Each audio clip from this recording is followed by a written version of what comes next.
Today we are going to demonstrate a field test method for measurement of nitrite in water samples. This is a titration method, and the reference code for this method sheet, should you need to request it, is FTM019A or reagent pack 10. A tablet method is also available with the reference FTM019B. The range for this method is 100 to 2000 mg per litre. This test method is not suitable for measuring nitrite in the presence of glycol. Consult with the lab for more information.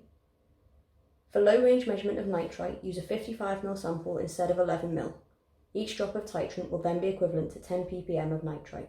For this test, you will need the following reagents: tannin nitrite titrant AO13, 50% sulfuric acid AO31.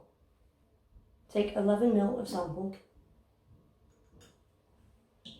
add 5 drops of 50% sulfuric acid and swirl to mix.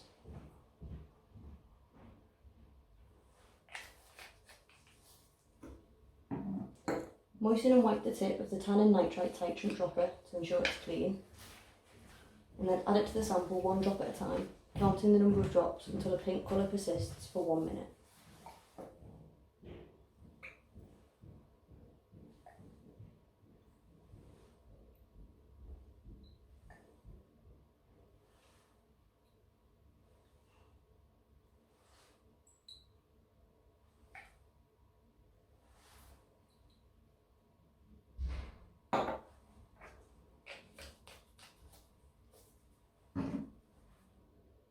Using the formula on the method sheet, calculate the nitrite concentration. Each drop represents 50 ppm of nitrite. For example, if the test took 25 drops, then you would multiply 25 by 50, which would give a nitrite level of 1250 mg per litre.